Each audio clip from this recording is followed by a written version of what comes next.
အားလုံးပဲမင်္ဂလာပါမွန်ဂျပန်နီလန်ငွေစင်တာမှာကြိုဆိုပါရစေဒီနေ့ဗီဒီယိုဖိုင်လေးကတော့ကျောင်းသားတွေကိုဂျပန်စာအခြေခံပညာဒါနသင်ပေးတာ၄ရက်မြောက်နေ့ကိုရောက်လာပြီပေါ့နော်ဒီနေ့မှာဒါဂျန်နေရဲ့ဟီရာဂနာအခရာလေးတွေကိုဆက်ပြီးတော့လေ့လာမယ်ပေါ့နော်အဲ့တော့ဒီနေ့သင်ခန်းစာအသစ်ကိုမလေ့လာခင်မှာရှေ့ကသင်ခန်းစာလေးတွေကိုစာပြန်နှွှေကြရအောင်ပေါ့နော်ဂျပန်ဘာသာစကားမှာဆိုရင်အခြေခံအခရာရေးနည်း၄မျိုးရှိတယ်ရိုမာကြီးဟီရာဂနာခတာခနာနဲ့ခန်းကြီးပေါ့နော်လောလောဆယ်တော့ဒါရှိတော့ခန်းကြီးမတင်ရသေးပါဘူးအပေါ်က၃မျိုးဖြစ်တဲ့ရိုမာကြီးရဲ့ဟီရာဂနာရဲ့ခတာခနာရဲ့ဒီ၃မျိုးကိုသုံးပြီးတော့ဒါရှိတော့အခြေခံရေးဒီဖန်နီလေးတွေကိုလေ့လာရတယ်အခြေခံရေးတတ်ဖတ်တတ်ပြီးဆိုမှအောက်ကခန်းကြီးလေးကိုစပြီးတော့လေ့လာရမယ်ပေါ့နော်အဲ့တော့ကျောင်းသားတွေကိုဒါရှေ့ဗီဒီယိုဖိုင်မှာတော့လည်းပြောပြီးသားပေါ့နော်ရိုမာကြီးရောဟီရာဂနာရောခတာခနာရောအတန်တွက်တွေကအကုန်တူတူပါပဲအာယီဝဲအိုခါကီခုကေခိုဆာရှိစုဆယ်ဆိုပေါ့နော်အတန်တွက်တွေကတော့ဒီအကုန်လုံးကတူတူပဲပေါ့နော်ရိုမာကြီးဆိုရင်လည်း46လုံးရှိမယ်ပြီးရင်ဟီရာဂနာဆိုရင်လည်းအခြေခံကဒါ46လုံးပဲအတန်တွက်ကလည်းတူတူပဲအာယီဝဲအိုခါကီခုကေခိုပဲနောက်တစ်ခုခတာခနာကလည်း46လုံးပဲရှိပါတယ်အတန်တွက်တွေကဒါပါပဲအာအီဥဝဲအိုခါကီခုကေခိုဆိုပြီးတော့အတန်တွက်တွေကတော့တူတူပဲပေါ့နော်အဲ့တော့ဒါရှိအဓိကပြောချင်တာကရိုမာကြီးပဲဖြစ်ဖြစ်ဟီရာဂနာပဲဖြစ်ဖြစ်ခတာခနာပဲဖြစ်ဖြစ်အခြေခံ46လုံးရှိမယ်အတန်တွက်တွေကအကုန်တူတူပါပဲเนาะဘာကွာသွားလဲဆိုရင်အသုံးပြုတဲ့ပုံစံလေးတွေကွာသွားမယ်ပေါ့နော်အဲ့တော့ကျောင်းသားတွေရှေ့ဗီဒီယိုဖိုင်မှာတော့ဒါရိုမာကြီးအခရာကိုသင်ခဲ့ရတယ်ပေါ့နော်ရိုမာကြီးအခရာတကယ်ဒါရှိကိုဂျပန်စာကျောင်းတွေရေးတဲ့အခါမှာဆိုရင်တော့ရိုမာကြီးအခရာကိုမသုံးပါဘူးเนาะအဓိကသုံးပါဟီရာဂနာရဲ့ခတာခနာရဲ့ခန်းကြီးရဲ့ကိုသုံးမယ်ပေါ့နော်အဲ့တော့ဒီမှာဆိုရင်ကျောင်းသားတွေကမေးလိမ့်မယ်မသုံးဘဲနဲ့ဒီရိုမာကြီးအခရာကြီးကိုဘာလို့သင်တာလဲပေါ့နော်ဘာလို့သင်တာလဲဆိုတော့ကျောင်းသားတွေကိုဒါရှိကွာချက်ချင်းကြီးဒီမှာဂျပန်အခရာကြီးတွေတန်းပြီးတော့သင်လိုက်တယ်ဆိုရင်ကျောင်းသားတွေဒီမှာအတန်ထွက်ပြီးတော့ဖတ်တဲ့ခါမှာကိုကဂျပန်လူမျိုးမဟုတ်တဲ့အတွက်ကြောင့်မလို့ဒီမှာဂျပန်ရဲ့ဒီအခရာလေးတွေကိုအတန်ထွက်ပြီးတော့ဖတ်တဲ့ခါမှာအတန်ထွက်ပြီးတော့ဖတ်ရတာခက်မှာဆိုလို့ဂျားထဲမှာတာရှိတို့တည်ပြီးသားဖြစ်တဲ့ဒီအင်္ဂလိပ်အခရာလေးတွေကိုသုံးပြီးတော့အတန်ထွက်လေးတွေကိုအရင်ဆုံးသင်ပေးလိုက်တာပေါ့နော်အဲ့တော့ကျောင်းသားတွေကိုဒါအတန်ထွက်လေးတွေတည်ပြီးဆိုတော့အခရာလေးတွေအခုမှစပြီးတော့လေ့လာကြရတာပေါ့နော်အဲ့တော့နားလည်မယ်နော်တကယ်ဂျပန်စာကျောင်းတွေကိုရေးတဲ့အခါမှာဆိုရင်တော့ရိုမာကြီးအခရာကိုမသုံးဘူးเนาะဟီရာဂနာတို့ခတာခနာတို့ခန်းကြီးတို့ပဲသုံးပြီးတော့လေ့လာရမယ်ပေါ့နော်အဲ့တော့မနေ့ကအာအီဥအဲအိုဒါ၅လုံးကိုသင်ပေးခဲ့ပြီးပြီဆိုတော့ဒီနေ့ဗီဒီယိုဖိုင်လေးမှာကြတော့ခါခီခုခေခိုရဲ့စာရှိစုဆယ်ဆိုရဲ့10လုံးသင်ပေးမယ်ပေါ့နော်အဲ့တော့စူးစမ်းပြီးတော့မှတ်ကြည့်ရအောင်နော်အဲ့တော့မနေ့ကဒါအာအီဥအဲအို၅လုံးကိုသင်ပေးပြီးပြီဆိုတော့ဒီနေ့ကခါခီခုခေခို၅လုံးဆက်ပြီးတော့လေ့လာမယ်ပေါ့နော်အဲ့တော့ပထမဦးဆုံးလေးခပေါ့နော်သူ့ရဲ့ဆွဲချက်ကလေးကိုကြည့်ကြည့်မယ်ကျောင်းသားတွေသူ့ရဲ့ဆွဲချက်ပုံစံလေးကကာကြီးပုံစံလေးနဲ့တူရပေါ့နော်ဒီလိုလေးတန်းလာပြီးတော့အောက်မှာဒီလိုလေးကွေးချမယ်ပြီးရင်အတက်ကလေးဒီလိုတေးသေးလေးပါတယ်အတက်သေးသေးလေးပါတယ်တော့ပေးပြီးတော့လို့ရှိရင်ဒါရှိလို့ဒီလိုမျိုးမြင်းပြောင်ကြီးတဲတိုင်းဆွဲတာမဟုတ်ဘူးဒီလိုမျိုးလေးမြင်းကွေးလေးဆွဲမယ်ရမယ်နော်2ချက်ပထမဦးဆုံးတစ်ချက်ကဒီလိုလေးလာပြီးတော့ကွေးချလိုက်တယ်တစ်ချက်ပြီးရင်ကွေးလိုက်တယ်2ချက်ပြီးတော့လို့ရှိရင်ဘေးမှာဒီလိုအကွေးလေးထပ်ပြီးတော့ထည့်ပါတယ်စုစုပေါင်း3ချက်ပေါ့နော်အဲ့တော့ပြန်ပြီးတော့ဆွဲပြရရင်1ချက်2ချက်3ချက်ရမယ်နော်အဲ့တော့ဒါလေးကိုဘယ်လိုတန်ထွက်ပါလဲခါခီခုခဲခိုရမယ်နော်ခဆိုပြီးတော့အတန်ထွက်ပတ်ပါတယ်တနည်းအားဖြင့်ဟိုကာကြီးပုံစံလေးပေါ့ဒီလိုတန်းလေးလာပြီးတော့ဒီလိုလေးအောက်လေးမှာအတက်ကလေးကတိုက်ရှိကိုတေးသေးလေးကွေးတယ်နော်တေးသေးလေးကွေးတယ်ကွေးပြီးသားလို့ရှိရင်ဒီဒါလေးကလည်းထပ်ပြီးတော့ကွေးတယ်ကွေးပြီးရင်ဒီလိုလေးရမယ်နော်အဲ့တော့ခလေးကိုဆွဲတက်သွားပြီဆိုရင်နောက်တစ်ခုခိရကြတော့ကျောင်းသားတွေသူက2မျိုးဆွဲလို့ရပါတယ်ကျောင်းသားတွေစိတ်အားထက်သန်ရာနဲ့ဆွဲမယ်ပေါ့နော်2မျိုးဆွဲလို့ရတယ်အဲ့တော့ပထမဆုံးဓာတ်ရှို့ညီမြချင်းပုံစံမဟုတ်ဘူးပေါ့နော်ညီမြချင်းလိုမျိုးတဲလို့မဟုတ်ဘူးစောင်းမယ်အပေါ်တက်ပြီးတော့စောင်းမယ်2ချက်ဆွဲပြီးသားလို့ရှိရင်တဝက်ဝက်ပြီးတော့ဒီအောက်လေးမှာဒီလိုအကွေးလေးအတက်ကလေးသေးသေးလေးထည့်ရမယ်နော်ထည့်ပြီးသားလို့ရှိရင်အောက်မှာပါးစောက်ပုံစံပက်လက်ကလေးဆွဲပါတယ်တော့ပြန်ဆွဲပြရရင်1ချက်2ချက်3ချက်4ချက်ရမယ်နော်လက်ရှိဆွဲတာနည်းနည်းတူသွားတယ်အဲ့တော့ပြန်ဆွဲပြရရင်ခိကိုဆွဲတော့မယ်ဆိုရင်ညီမြချင်းလိုမျိုးဒီလိုဒဲတိုးကြီးမဟုတ်ဘူးအပေါ်လေးကိုနည်းနည်းတက်ပြီးတော့ဆွဲမယ်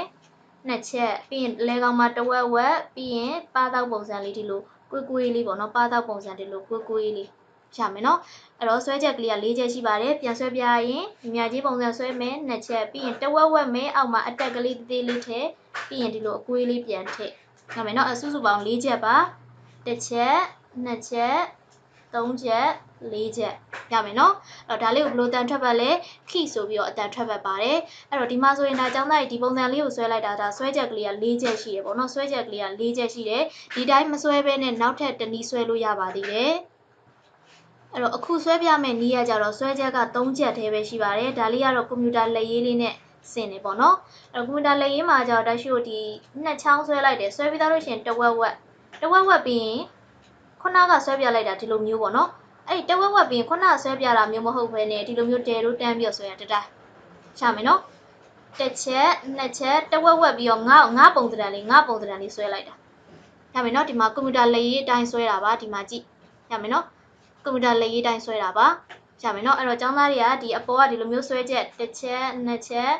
3ချက်4ချက်ဒီလိုမျိုးပဲဆွဲတစ်ချက်နှစ်ချက်3ချက်ဒီတိုင်းပဲဆွဲအပေါ်ကလိုပဲဆွဲအောက်ကလိုပဲဆွဲမှန်ပါတယ်နော်ရမယ်နော်အဲ့တော့ခိကိုစိတ်အားထက်သန်ရနဲ့ဆွဲနိုင်ပါတယ်ရမယ်နော်အဲ့တော့ပြန်ဆွဲပြရင်ခိဆိုတာကညီမချင်းလေးနှစ်ချောင်းနှစ်ချက်ပြီးရင်3ချက်4ချက်ဒီတိုင်းလေးဆွဲလို့ရတယ်တစ်ချက်နှစ်ချက်ဆိုပြီးတော့ဒီလိုဆွဲချ3ချက်ရမယ်နော်ဒီအောက်ကအတိုင်းဆွဲရင်တော့တက်ရှိုကွန်ပျူတာလက်ရေးအတိုင်းဆွဲတာပေါ့နော်ရမယ်နော်အဲ့ဒါခိနောက်တစ်ခုခဆိုတာကခုနကတော့ကျောင်းသားတွေကိုဆွဲပေးလိုက်တယ်ဒီလိုတက်လေးဆွဲလာပြီးတော့အောက်မှာဒီလိုအကွေးလေးလာမယ်ပြီးရင်ကွေးမယ်ဒီတိုင်းလေးရမယ်နော်အဲ့တော့ခိဒီနှလုံးလေးကိုဆွဲတတ်မယ်နော်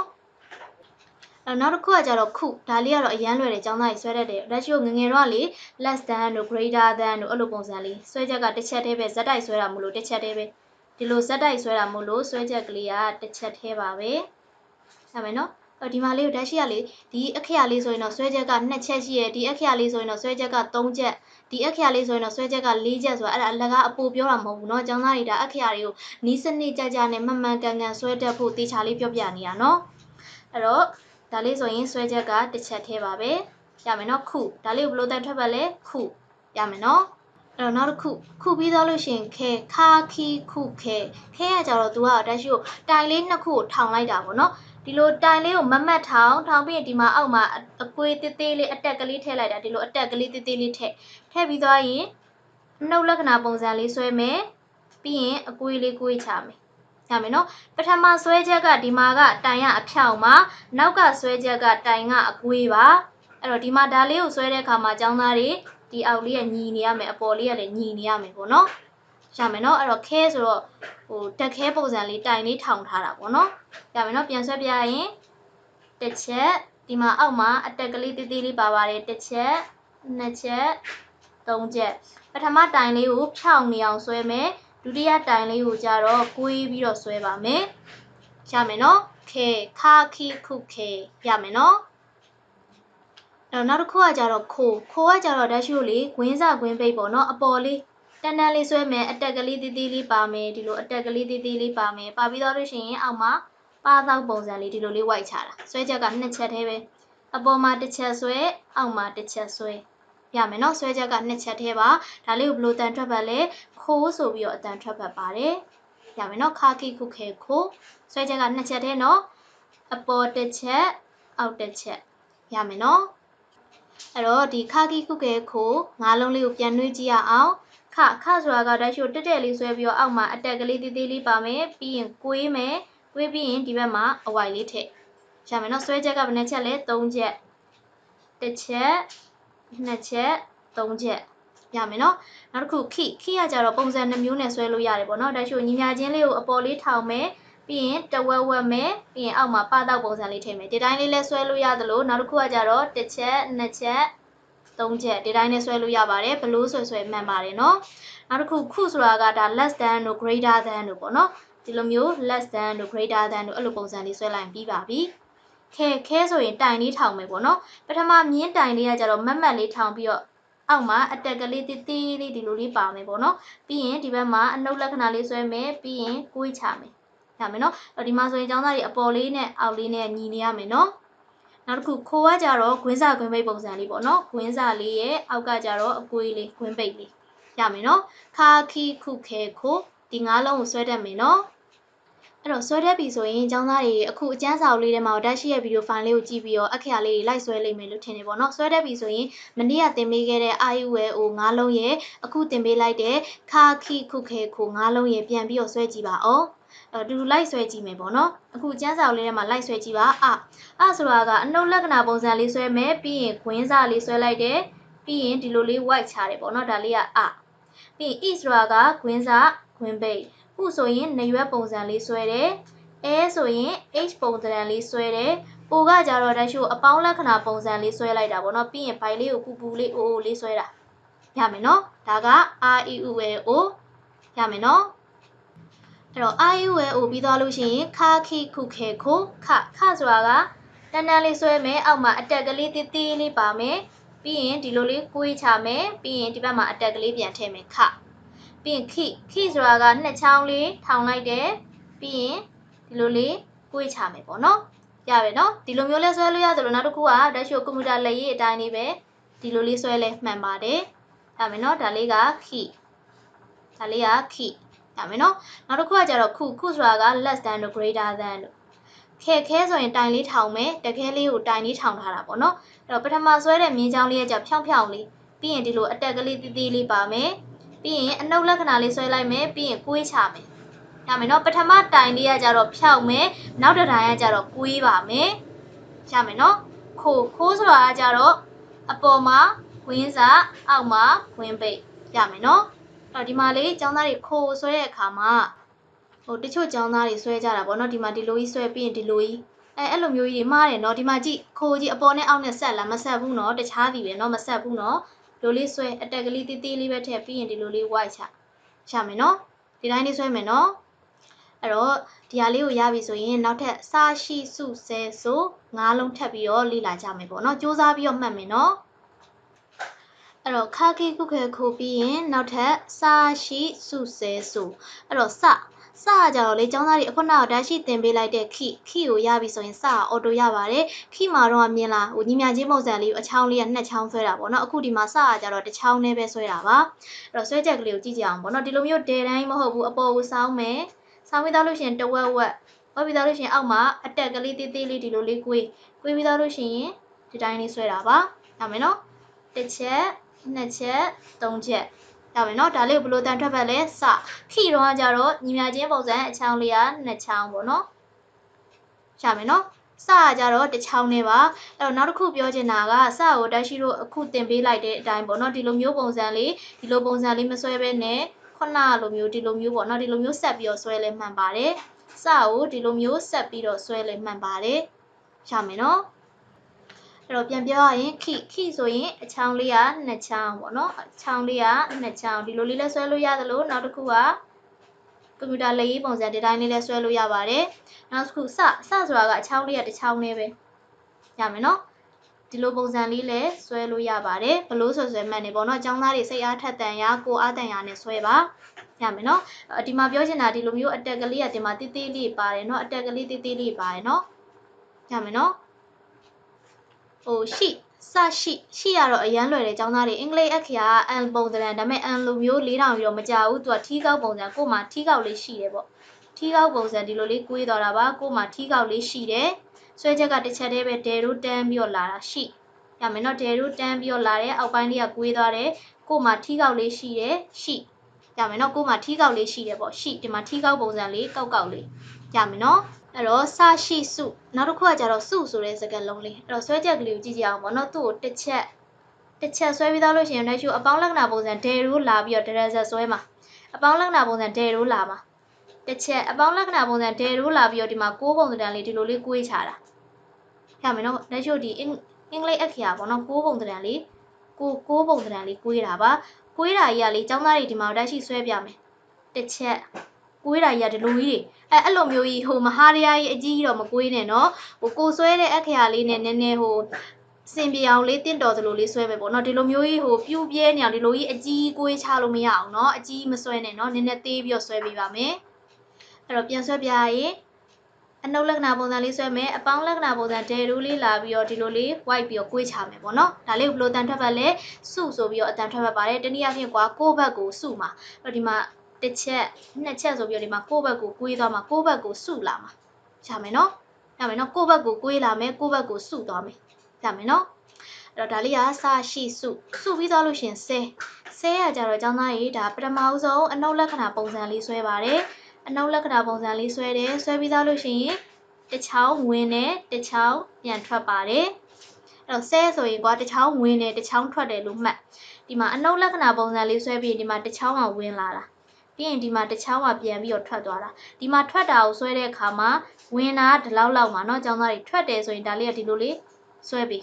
းအဲ့မယ်เนาะပြောချင်တာကွာဟိုဒီလိုမျိုးကြီးမဆွဲနဲ့လို့ပြောချင်တာဒီမှာဝင်တယ်တစ်ချောင်းကထွက်တယ်ဒီလိုမျိုးတူလေးဒီမှာဒီနေရာကြီးကိုဒီလိုလေးတူလေးဆွဲထားလို့မရအောင်เนาะတက်ရှိအခုဒီမှာဆွဲပြတဲ့အတိုင်းပဲရှည်လေးဆွဲပြရပါမယ်ရှည်လေးဆွဲပြရပါမယ်တစ်ချောင်းဝင်တယ်တစ်ချောင်းထွက်တယ်ဆိုပြီးဒီတိုင်းလေးတူလေးထားရင်ဒီတိုင်းကမှားပါတယ်เนาะဒီတိုင်းဆွဲမှမှန်ပါမယ်ရမယ်เนาะအဲ့တော့နောက်တစ်ခုကဆဲကိုဆွဲတဲ့အခါမှာကျောင်းသားတွေဘာမှားကြလဲဆိုတော့ဒီမှာတစ်ချက်ပေါ့เนาะပြီးရင်ဝင်တယ်ထွက်တယ်ဆိုပြီးဒီတိုင်းကြီးပိတ်ပြီးတော့ဆွဲတာအဲ့လိုမျိုးကြီးတွေပိတ်ပြီးတော့ဆွဲရင်လည်းမှားရယ်เนาะဒီမှာရှည်ဆွဲပြီးရင်ဝင်တယ်ထွက်တယ်ဒီလိုမျိုးဒီမှာဒီနေရာမှာကြီးဆိုရင်မြင်လာဒီမှာအစွန်းတွေကထွက်နေတာဒီလိုမျိုးကြီးတွေပိတ်ပြီးတော့လာပြီးတော့ဆွဲရင်မှားတယ်เนาะပိတ်ပြီးတော့ဆွဲရင်မှားပါတယ်လုံးဝပေါ့เนาะဒီဘက်မှာလည်းထွက်တယ်ဒီဘက်မှာလည်းထွက်တယ်ဒါမှမှန်မယ်ပေါ့เนาะဆွဲချက်ကလေးက3ချက်ပါအနှုတ်လက္ခဏာပုံစံလေးဆွဲတယ်တစ်ချောင်းဝင်တယ်တစ်ချောင်းထွက်တယ်ဆိုပြီးတော့မှတ်ထားပါမယ်ရမယ်เนาะစရှိစုစဲရမယ်เนาะအဲ့တော့အရင်ဆုံးလေးလုံးပြန်ပြီးတော့နှွေးကြအောင်စဆိုတာကခိလိုမျိုးနှစ်ချောင်းမဟုတ်ဘူးတစ်ချောင်းနဲ့ပဲစဆိုတာကခိလိုမျိုးနှစ်ချောင်းမဟုတ်ဘူးတစ်ချောင်းနဲ့ပဲဒီလိုပုံစံလေးနဲ့ဆွဲလို့ရသလိုဒီလိုပုံစံလေးဆွဲလဲရပါတယ်မှန်တယ်ပေါ့နော်ဘယ်လိုမျိုးဆွဲမှန်ပါတယ်ရှိဆိုရင်ကို့မှာထီးကောက်လေးရှိတယ်ရှိပုံစံလေးရမယ်နော်ကို့မှာထီးကောက်လေးရှိတယ်ထီးပုံစံအကောက်လေးစုဆိုရင်ကို့ဘက်ကိုပဲပြန်ပြီးတော့စုမှာအပေါင်းလက္ခဏာပုံစံလေးဆွဲပြီးတော့ကို့ဘက်ကိုပဲပြန်ပြီးတော့စုမှာရမယ်နော်စုပြီးတော့လို့ရှင်ဆဲရကြတော့အနှုတ်လက္ခဏာပုံစံဆွဲမယ်တစ်ချောင်းဝင်မယ်ပြီးရင်တစ်ချောင်းပြန်ပြီးတော့ထွက်မယ်ရမယ်နော်တော့နောက်ဆုံးသင်ပေးမယ်ဒီဟာလေးကလေလွယ်မလို့နဲ့နည်းနည်းလေးခက်တယ်တေချာလေးကြည့်ဒါရှိကိုအင်္ဂလိပ်အခရာ Z အင်္ဂလိပ်အခရာ Z တော့ဆွဲ HYZ လေ Z တော့ဆွဲတတ်မယ်ထင်တယ် Z ပုံစံလေးကိုမှ Z ကကြတော့ဒါရှိကိုဒီလိုတက်လေ तू ကကြတော့မတက်ဘူးစောင်းဒီလို Z ပုံစံလေးဒီလိုလေးစောင်းလိုက် Z ဆိုရင်ဒါရှိကိုဒီလိုမျိုးတက်မတ်လေးလာတာဟုတ်တယ်မလားအဲ့လိုမျိုးမတက်ဘူးကွာစောင်းပြီးတော့ဒီလိုမျိုးပုံစံဆွဲချငါပုံစံဒီမှာငါပုံစံဆွဲချတာကွင်းစာငါပုံစံထက်ကွင်းစာကွင်းပိတ်ပေါ့ကွင်းစာကွင်းပိတ်ပုံစံဆွဲပြီးတော့ချတာဇက်ကိုမှတက်ရှိကိုအဆောင်ပုံစံလေးဆွဲမယ်ပြီးရင်ငါပုံစံလေးကွေးပြီးတော့ချပါမယ်ရမယ်နော်အဲ့တော့ပြန်ဆွဲပြရင်အင်္ဂလိပ်အခရာအကြောင်းသားတွေဆွဲမှုပါတယ် H Y Z အဲ့တော့ Z ပုံစံဒီလိုမျိုးတဲမဟုတ်ဘူးတက်ရှိတော့ဒီလိုအဆောင်လေးဆွဲပြီးရင်ငါပုံစံလေးကွေးချပါမယ်ငါပုံစံထိုးရတဲ့ကွင်းစာကွင်းပိတ်ကွင်းစာပုံစံလေးဆွဲချပါမယ်ဆွဲချက်ကကျောင်းသားတွေမဆွဲတတ်မှဆိုလို့တော့တက်ရှိရလေပထမဦးဆုံး Z ပုံစံဆွဲပြီးရင်ကွင်းစာကွင်းပိတ်ပုံစံဆွဲချဒီလိုမျိုးလေး white ချဆိုပြီးတော့ပြောတာကျောင်းသားတွေကိုဒါမဆွဲတတ်မှဆိုလို့ပြောပြတာเนาะတကယ်တမ်းသူ့ရဲ့အခရာပုံစံကတစ်ခါတည်းတစ်ချက်ထဲဆွဲရမှာပါဒီလိုမျိုးတစ်ခါတည်းတစ်ချက်တည်းဒရက်ဇက်တန်းပြီးတော့ဆွဲရမှာရမယ်နော်ဆွဲချက်ကတစ်ချက်သေးပါပဲတန်းပြီးတော့ဆွဲတဲ့အတွက်ကြောင့်ပါဆွဲချက်ကတစ်ချက်သေးပါရမယ်နော်အဲ့တော့ပြန်ပြောရင်အင်္ဂလိပ်အခရာ Z ပုံစံအောင်မှာအတဲမဟုတ်ဘူးအဆောင်ပြီးရင် white ချရမယ်နော်အင်္ဂလိပ်အခရာ Z ပုံစံအဆောင်အောင်မှာ white ချရမယ်နော်ဒါလေးကိုဘယ်လိုတန်ထွက်ပတ်လဲစာရှိစုဆဲဆိုပြီးတော့အတန်ထွက်ပတ်ပါတယ်ရမယ်နော်အဲ့တော့ဒီနေ့သင်ပေးလိုက်တဲ့အခရာလေး10လုံးကိုပြန်ပြီးတော့နှွှေးပေးအောင်မယ်နော်အဲ့ပထမအဆုံးစကားလုံးလေးခဆိုတာကတချို့တက်လေးလာပြီးတော့အောက်ပိုင်းမှာဒီလိုအတက်ကလေးသေးလေးကွေးသွားတယ်ကွေးပြီးသွားလို့ရှိရင်ဒီလိုအကွေးလေးဆွဲတယ်ဆွဲပြီးရင်ဒီမှာအတက်ကလေးပြန်ပြီးတော့ထည့်တယ်ပေါ့နော်ဒါလေးဘယ်လိုတန်ထွက်ပတ်လဲခိရကြတော့နှစ်ချောင်းရမယ်နော်ဒီလိုပုံစံလေးဆွဲလို့ရတယ်လို့နောက်တစ်ခုကဒီလိုပုံစံလေးဆွဲလို့ရပါတယ်ကိုအားတန်ရာနဲ့ဆွဲပါခုဆိုရင် less than တို့ greater than တို့ဒါမင်းတော့ခဲဆိုရင်တက်ခဲလေးကွာတိုင်လေးနှစ်တိုင်ထောင်းမှာတတိုင်ကကြတော့ဒီမှာဖြောင်းမတ်နောက်တစ်တိုင်ကကြတော့ကိုးမှာရမယ်နော်ခိုးဆိုရင်ခွင်းစာခွင်းပိတ်ရမယ်နော်အဲ့တော့ခိုးပြီးသွားလို့ရှိရင်စရှိစုဆဲဆိုစဆိုတာကခိလိုမျိုးခိရကြတော့ဒီလိုမျိုးနှစ်ချောင်းမဟုတ်တော့ဘူးတစ်ချောင်းနဲ့ဖြစ်သွားပြီ ခုနကကိုအားတန်ရပေါ့နော်ခီကိုဒီလိုမျိုးလေးဆွဲတတ်တဲ့သူဆိုရင်စကိုဒီလိုမျိုးလေးဆွဲလို့ရပါတယ်ကိုကြိုက်တာနဲ့အားတန်ရနဲ့ဆွဲလို့ရပါတယ်နှစ်ခုစလုံးကမှန်နေပေါ့နော်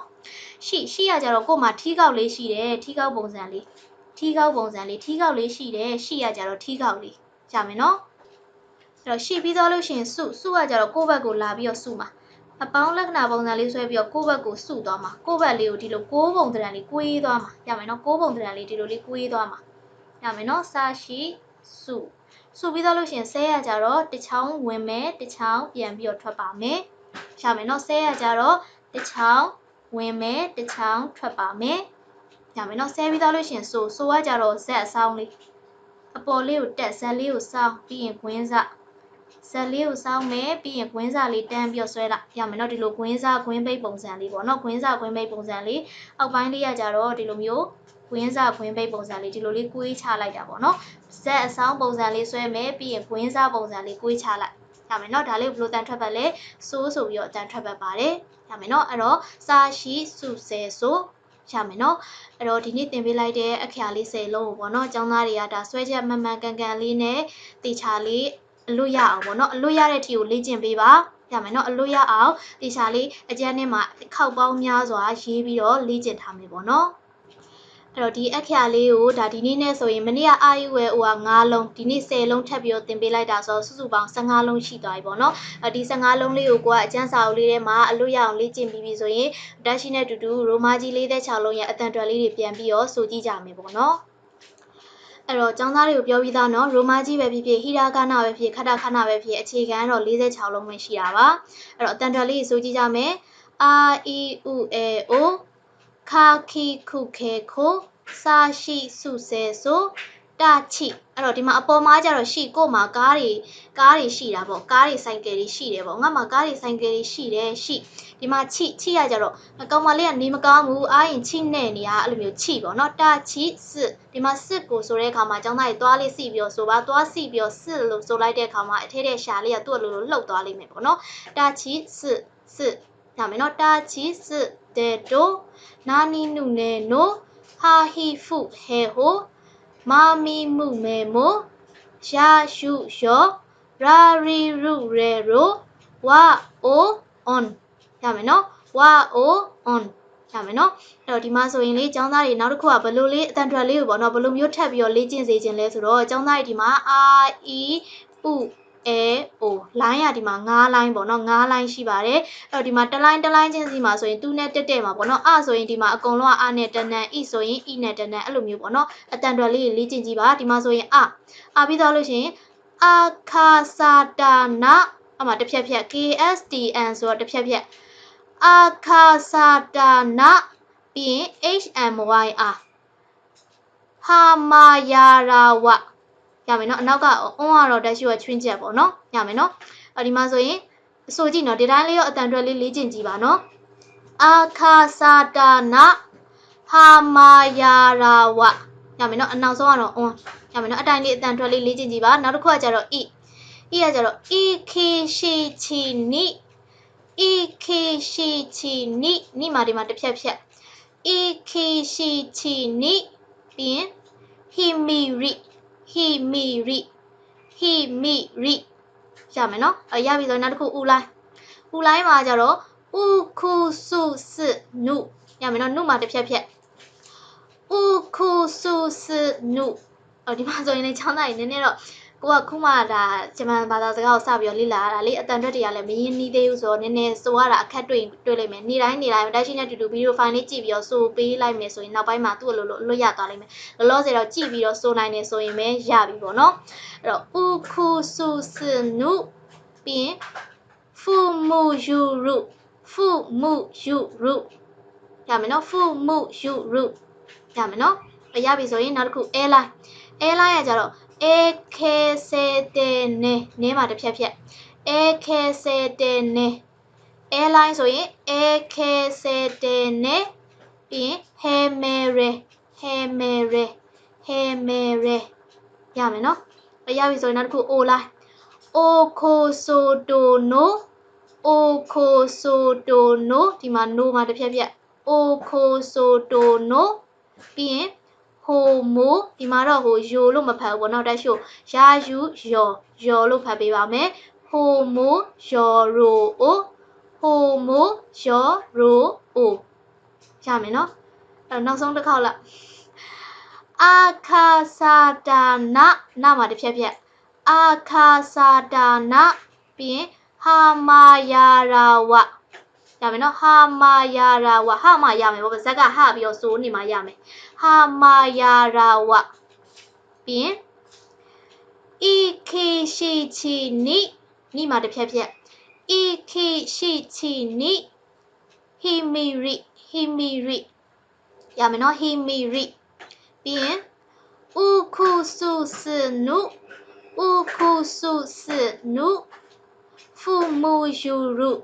ဖူမူယူရုရမယ်နော်ပြီးရင်အဲခဲဆဲတဲ့နဲမှာတစ်ဖြက်ဖြက်အဲခဲဆဲတဲ့နဲပြီးရင်ဟဲမဲရဲဒီမှာဆိုရင်ကျောင်းသားတွေတရားကြီးကအလွတ်ရဖို့မလိုဘူးเนาะဒါအတန်အတွက်လေ့ကျင့်တာเนาะအဲ့လိုမျိုးကြီးအလွတ်မကျက်နဲ့เนาะအလွတ်ရမှာဒီလိုမျိုးအိုင်ဝဲအိုခါကီခုခဲခိုဆိုင်ရှိစုဆဲဆိုတိုက်ချိစစ်တဲတိုအဲ့ဒါလေးကိုအစင်လိုက်လေးရပြီဆိုရင်ရပြီအခုတက်ရှိဆိုပြနေတဲ့အတိုင်းပဲเนาะအဲ့ဆိုရင်ဟာခါစာတာနာဟာမာယာရာဝအဲ့လိုမျိုးအဲ့ဒါကြီးအလွတ်ရစရာမလိုဘူးเนาะကျောင်းသားတွေကိုဒါကအတန်အတွက်ဖတ်တတ်အောင်လို့အတန်အတွက်လေ့ကျင့်ပေးတယ်ဆိုတဲ့သဘောပါကြည့်ပြီးတော့ဖတ်တတ်တယ်ဆိုရင်ရပြီပေါ့เนาะအလွတ်မကျက်နဲ့เนาะအဲ့တော့ကျောင်းသားတွေလေဒီအခုတက်ရှိသင်ပေးလိုက်တဲ့ဒီလိုမျိုးလေးလေ့ကျင့်ထားမယ်ဆိုရင်ပေါ့နော်အာခာစာတာနာဟာမာယာရာဝဒီလိုမျိုးလေးအတန်ထွက်လေးတွေကိုလေ့ကျင့်ထားမယ်ဆိုရင်နောက်ပိုင်းဖတ်နည်းတွေကိုလေ့လာရတဲ့အခါမှာကျောင်းသားတွေအတန်ထွက်ပြီးတော့ဖတ်တဲ့အခါမှာအရန်ကိုအဆင်ပြေပြီးတော့လွယ်ကူပါလိမ့်မယ်နော်အဲ့တော့ခုကလေးကလေ့ကျင့်ထားကြမယ်နော်အလွတ်မကျက်နဲ့နော်ကြည့်ပြီးတော့ဖတ်တတ်တယ်ဆိုရင်ပဲရပြီပေါ့နော်